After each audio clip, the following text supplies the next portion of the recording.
Hi everybody, welcome back to our Jane Eyre read-along. It's been a while, so the last time I read Jane Eyre was last week on Wednesday, and we got through the first two parts of chapter 34, which we're going to finish today, the third section. So in 34, St. John's preparing for his missionary trip to India. He gets Jane to learn the language along with him, and now he's asked her to come along with him to India on his missionary work. Well, let's see what conversation they have. It doesn't go very well, and as you know, I don't like St. John, so let's just jump in and see how this goes. And thanks for watching. I am not fit for it, Jane says. I have no vocation. He had calculated on these first objections. He was not irritated by them. Indeed, as he leaned back against the crag behind him, folded his arms on his chest, and fixed his countenance, I saw he was prepared for a long and trying opposition, and had taken in a stock of patience to last him to its close, resolved, however, that that close should be conquest for him. Humility, Jane, said he, is the groundwork of Christian virtues. You say right that you are not fit for the work. Who is fit for it? Or who, that ever was truly called, believed himself worthy of the summons? I, for instance, am but dust and ashes. With St. Paul, I acknowledge myself the chiefest of sinners, but I do not suffer this sense of my personal vileness to daunt me. I know my leader, that he is just as well as mighty, and while he has chosen a feeble instrument to perform a great task, he will, from the boundless stores of his providence, supply the inadequacy of the means to the end. Think like me, Jane. Trust like me. It is the rock of ages I ask you to lean on. Do not doubt that it will bear the weight of your human weakness. I do not understand a missionary life. I have never studied missionary labors. There I, humble as I am, can give you the aid that you want. I can set you your task from hour to hour, stand by you always, help you from moment to moment. This I could do in the beginning. Soon, for I know your powers, you would be as strong and apt as myself, and would not require my help. But my powers, what are they for this undertaking? I do not feel them. Nothing speaks or stirs in me while you talk. I am sensible of no light kindling, of no life quickening, no voice counseling or cheering. Oh, I wish I could make you see how much my mind is at this moment like a rayless dungeon, with one shrinking fear fettered in its depths, the fear of being persuaded by you to attempt what I cannot accomplish. I have an answer for you. Hear it. I have watched you ever since we first met. I have made you my study for 10 months. I have proved you in that time by sundry tests. And what have I seen and elicited? In the village school, I found you could perform well, punctually, uprightly, labor uncongenial to your habits and inclinations. I saw you could perform it with capacity and tact. You could win while you were controlled. In the calm with which you learnt, you had become suddenly rich. I read a clear mind of the vice of Damas. Lucre had no undue power over you. And the resolute readiness with which you cut your wealth into 4 shares, keeping but one to yourself, and relinquishing the 3 others to the claim of abstract justice, I recognized a soul that reveled in the flame and excitement of sacrifice. And the tractability with which, at my wish, you forsook a study in which you were interested, and adopted another because it interested me, and the untiring assiduity with which you have since persevered in it, and the unflagging energy and unshaken temper with which you have met its difficulties, I acknowledge the complement of the qualities I seek. Jane, you are docile, diligent, disinterested, faithful, constant, and courageous, very gentle and very heroic. Cease to mistrust yourself. I can trust you unreservedly. As a conductress of Indian schools and a helper amongst Indian women, your assistance will be invaluable. My iron shroud contracted round me. Persuasion advanced with slow, sure step. Shut my eyes as I would, these last words of his succeeded in making the way, which had seemed blocked up, comparatively clear. My work, which had appeared so vague, so hopelessly diffuse, condensed itself as he proceeded, and assumed a definite form under his shaping hand. He waited for an answer. I demanded a quarter of an hour to think, before I again hazarded a reply. Very willingly, he rejoined, and rising he strode a little distance up the pass, threw himself down on a swell of heath, and lay still.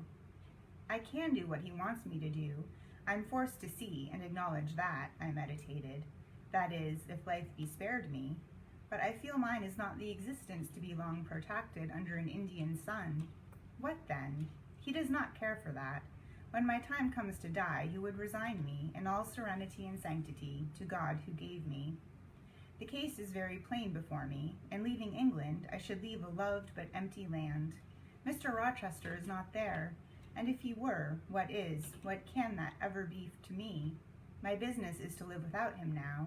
Nothing so absurd, so weak as to drag on from day to day, as if I were waiting some impossible change in circumstances which might reunite me to him. Of course, as St. John once said, I must seek another interest in life to replace the one lost. Is not the occupation he now offers me truly the most glorious man can adopt or God assign? Is it not, by its noble cares and sublime results, the one best calculated to fill the void left by uptorn affections and demolished hopes? I believe I must say yes, and yet I shudder. Alas, if I join St. John, I abandon half myself. If I go to India, I go to premature death. And how will the interval between leaving England for India and India for the grave be filled? Oh, I know well. That, too, is very clear to my vision. By straining to satisfy St. John till my sinews ache, I shall satisfy him to the finest central point and farthest outward circle of his expectations. If I do go with him, if I do make the sacrifice he urges, I will make it absolutely. I will throw all on the altar, heart, vitals, the entire victim. He will never love me, but he shall approve me. I will show him energies he has not yet seen, resources he has never suspected. Yes, I can work as hard as he can, and with as little grudging. Consent, then, to his demand is possible, but for one item, one dreadful item. It is that he asks me to be his wife, and has no more of a husband's heart for me than that of a frowning giant of a rock, down which the stream is foaming in yonder gorge. He prizes me as a soldier would a good weapon, and that is all. Unmarried to him, this would never grieve me, but can I let him complete his calculations, coolly put into practice his plans, go through with the wedding ceremony? Can I receive from him the bridal ring, endure all the forms of love, which I doubt not he would scrupulously observe, and know that the spirit was quite absent? Can I bear the consciousness that every endearment he bestows is a sacrifice made on principle? No, such a martyrdom would be monstrous. I will never undergo it.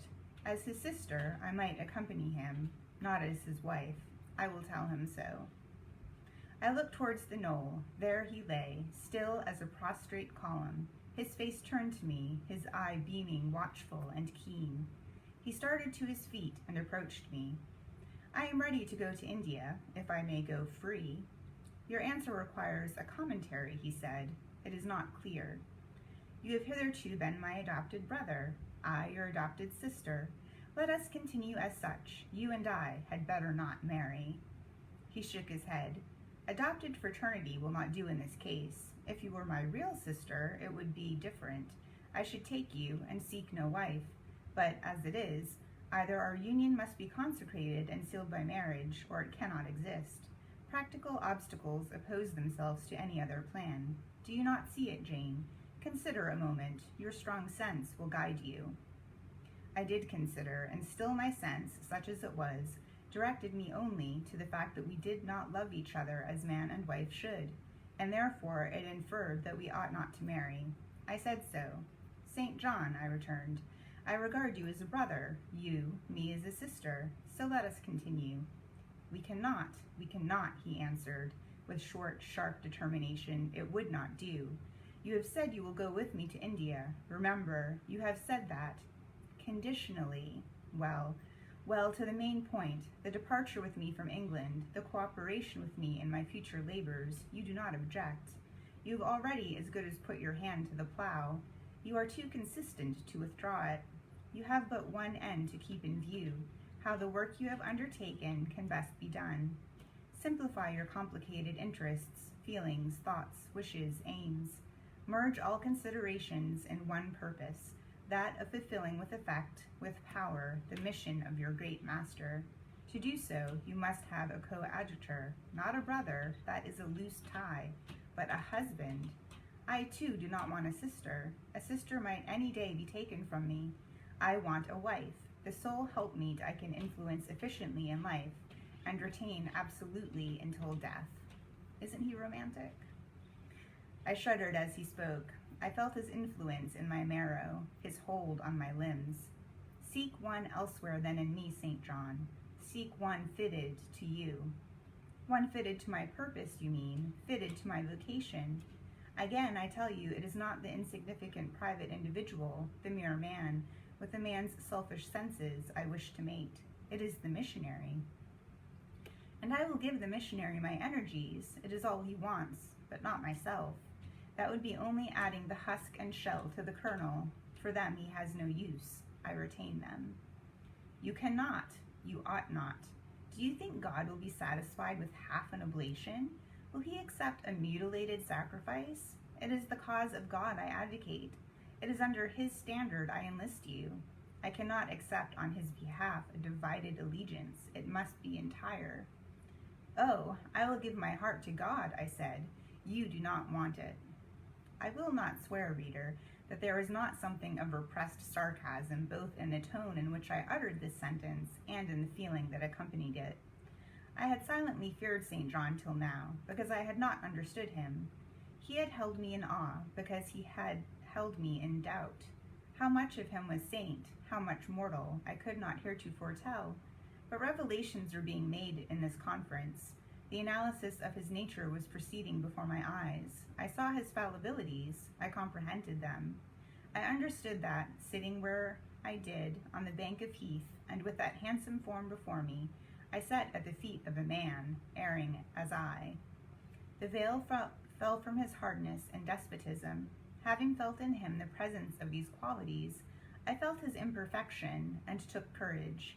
I was with an equal, one with whom I might argue, one whom, if I saw good, I might resist.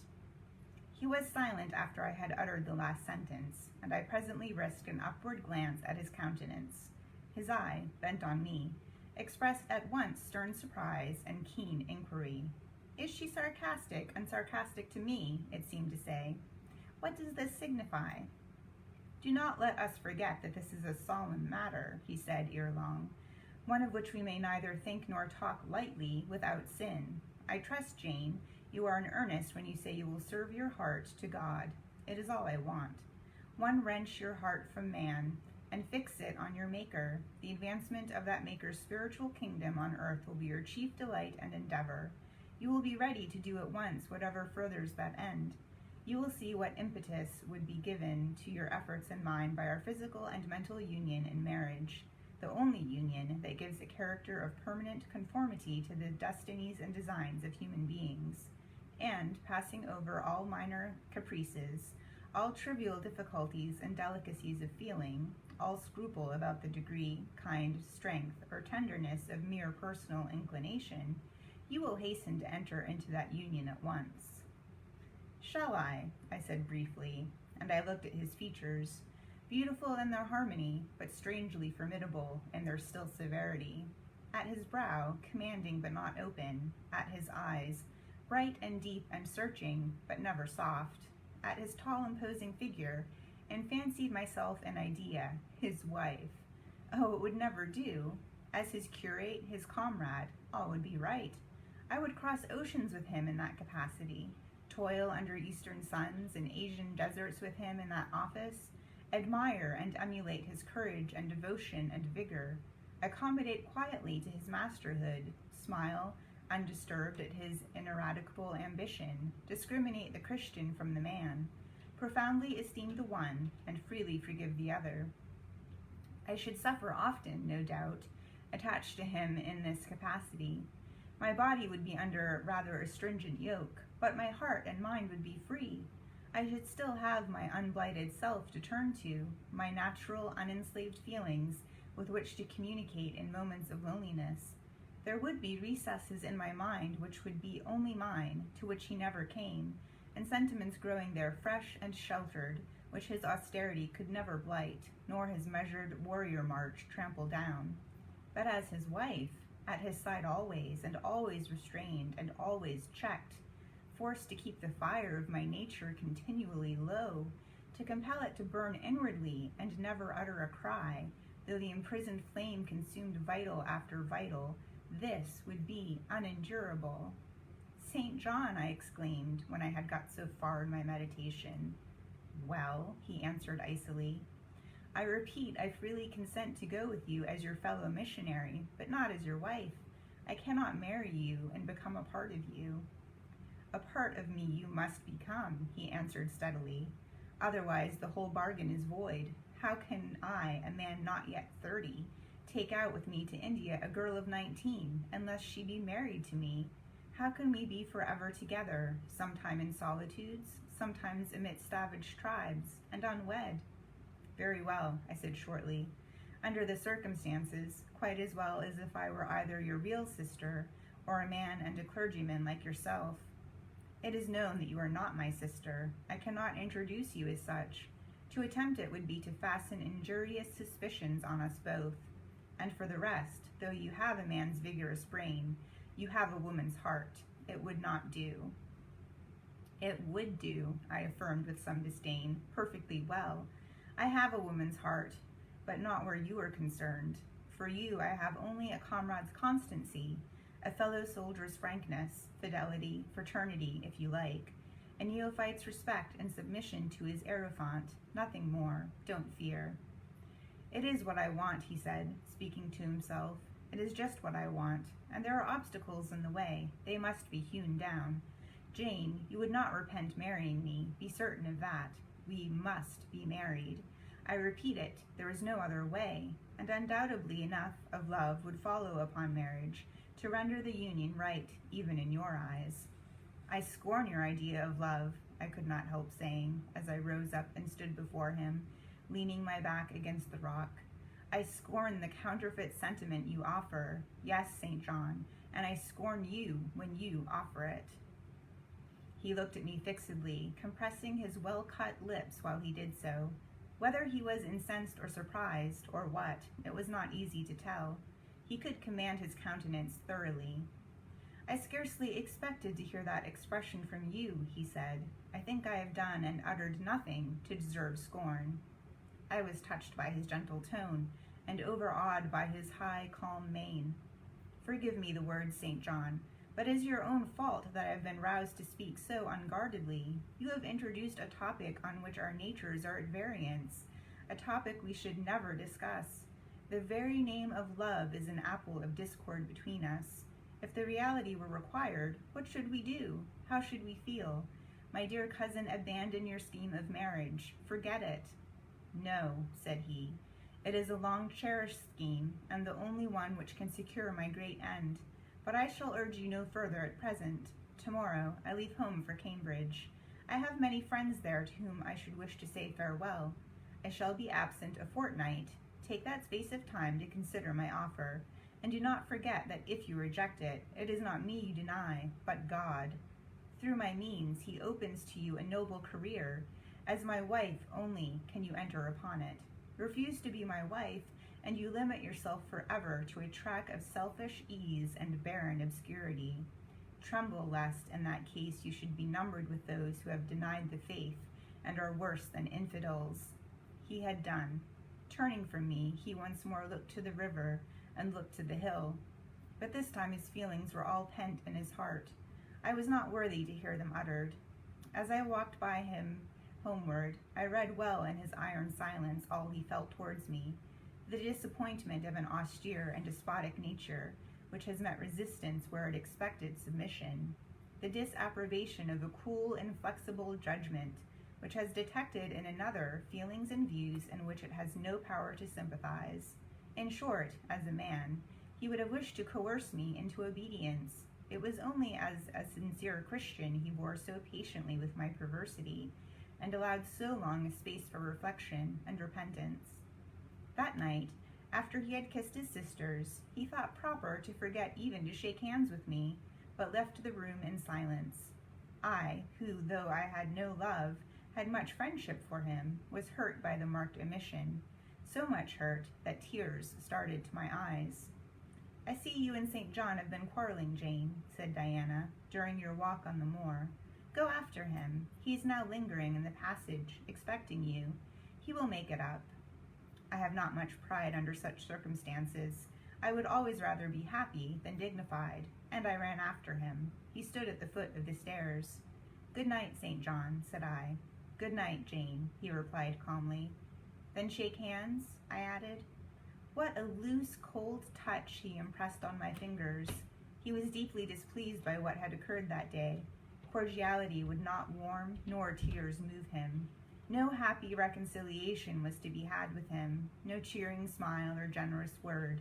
But still the Christian was patient and placid, and when I asked him if he forgave me, he answered that he was not in the habit of cherishing the remembrance of vexation, that he had nothing to forgive, not having been offended. And with that answer he left me. I would much rather he had knocked me down. So that brings us to the end of that chapter.